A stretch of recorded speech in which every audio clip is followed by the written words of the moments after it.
সালামু আলাইকুম, ঈদ মোবারক। সম্ভবত এই প্রথম কোনো ভিডিওতে আমি চশমা পরে ভিডিওটি বানাচ্ছি, কারণ মনে রং লাগলে যা হয় আর কি।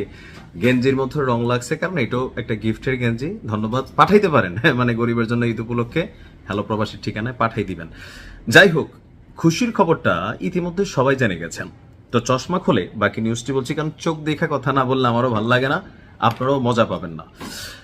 ইসরায়েলের প্রধানমন্ত্রী নেতানিয়াহুর মৃত্যুর গুঞ্জন এই মুহূর্তে ভাইরাল হচ্ছে। ভিডিও যদি শেয়ার না করেন, ইফতারের আগ মুহূর্তে শেয়ার করতে সোয়াব হবে কিনা জানি না, তবে একটু খুশিটা বাড়াই দিলেন আর কি। যেমন ধরেন রোজদাররা বৈশা আছে, হুট করে আমার নিউজটা তার টাইমলাইনে গেল আর দেখলো নেতানিয়াহু আর নাই।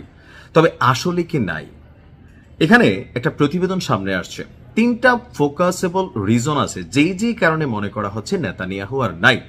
গেল 3 থেকে 4 দিন আগে আমি নিজে নিউজটা করছি যে ইরান তাদের ক্ষেপণাস্ত্র ভান্ডারে থাকা সর্বাধুনিক প্রযুক্তির হাইপারসোনিক ব্যালিস্টিক মিসাইল, যেটা বাংকারও ধ্বংস করতে পারে, অর্থাৎ মাটির নিচে নিরাপত্তার জন্য যে বাংকার তৈরি করা হয়, সে বাংকার মার্কিন যুক্তরাষ্ট্র যেমন উড়াইতে পারে, ইরানও উড়াইতে পারে। তো নেতানিয়াহুর মৃত্যু নিয়ে গুঞ্জন ছিল। আজকে নেতানিয়াহু নিহত বা আহত হয়েছেন এমন গুঞ্জন ছড়িয়ে পড়লে এর সপক্ষে ইরানের গণমাধ্যম তাসনিম নিউজ তারা একটা প্রতিবেদন প্রকাশ করেছে। প্রতিবেদনটি বলছে, সাম্প্রতিক সর্বশেষ ইরানি হামলার পর নেতানিয়াহু আহত বা নিহত হতে পারে, তবে তাদের এই দাবির পক্ষে তারা বেশ কিছু যুক্তি তৈরি করেছে। কয়েকটি কারণে এই জল্পনা এখন ডালপালা মেলতে শুরু করেছে। নাম্বার 1, সাম্প্রতিক সময়ে নেতানিয়াহুর যে নতুন ভিডিও, অর্থাৎ যুদ্ধ নিয়ে প্রতিনিয়ত তার সেনাবাহিনীকে বা বিশ্বকে দেখানোর জন্য অনেক ধরনের ফুটেজ প্রকাশ করতো ছোটখাটো, কিন্তু গেল 4 থেকে 5 দিন যাবৎ নতুন কোনো ভিডিও ফুটেজ পাওয়া যাচ্ছে না। তো কেউ কেউ ভাবছেন যে সম্ভবত মারা গেছে।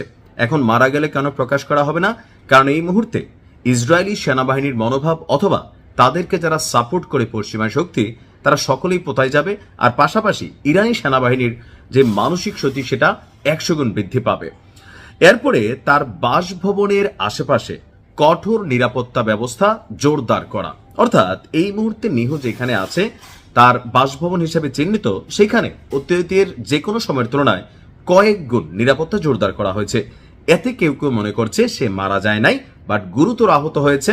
এমনকি নিরাপত্তার খাতিরে তাকে অন্য কোথাও চিকিৎসা না দিয়ে এই বাসভবনে চিকিৎসা দেওয়া হচ্ছে, যেন মানে বিষয়টা নিয়ে আর কোনো জোরালো গুঞ্জন অথবা কোনো ফুটেজ অথবা কোনো ভিডিও আপনার প্রকাশিত না হয়।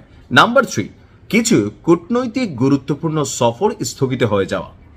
এই মুহূর্তে যখন যুদ্ধ চলছিল তখন পশ্চিমা দেশগুলো লাইক জার্মানি, ফ্রান্স, তারপর হচ্ছে আপনার যুক্তরাজ্য আর আমেরিকা তো আছেই, তাদের যে কূটনৈতিক নেতারা, প্রতিরক্ষা লেভেলের যারা বড় বড় কর্মকর্তারা ছিলেন, তারা সবাই ভিজিট করছিলেন, কিন্তু হুট করে বেশ কিছু কূটনৈতিক সফর স্থগিত হয়ে গেছে।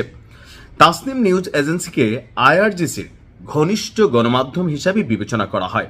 যুক্তরাষ্ট্রের ট্রেজারি বিভাগ এই গণমাধ্যমকেও কালো তালিকাভুক্ত করেছে। অন্যদিকে জেরুজালেম পোস্ট, অর্থাৎ ইসরায়েলি গণমাধ্যম জেরুজালেম পোস্টে দাবি করা হয়েছে যে ইরানের দাবি করা তথ্যটা সত্য বা মিথ্যা না। সত্য না, তো ধরে নিলাম সত্য না, তাহলে সত্য কোনটা? যদি নেহু বেঁচে থাকে কেন তার কোনো ফুটেজ আসে না? অনেকটা শেখ হাসিনার মতন হয়ে গেছে। আওয়ামী লীগের তারা আবার খেপা যাবে না। বিষয়টা দেখেন, এই যে একটা রিউমার আছে মার্কেটে, আপা কি আসলে বাইচে আছেন? আপার কেন কোনো ফুটেজ নাই? আপা কেন কোনো ভিডিও কনফারেন্স করছেন না? আপা কেন কোথাও কোনো কথা বলছেন না? এ নিয়ে বিএনপি এবং জামাতের নেতাকর্মীরা বা ন্যারেটিভ তৈরিকারা যেমন মনে করছে মরে গেছে, এটা এখন আওয়ামী লীগের মানসিক শক্তি নষ্ট হয়ে যাবে দেখে প্রকাশ করা হচ্ছে না। তো নেহুর বেলায়ও ঠিক একই দাবি করা হচ্ছে যে মরে গেছে, আসলে এখন প্রকাশ করা হচ্ছে না। তবে ঘটনা যেটাই হোক, শুনতে তো ভালো লাগছে। হ্যাঁ, ভালো থাকেন, মনোযোগ দিয়ে ইফতারি করেন। আসসালামু আলাইকুম।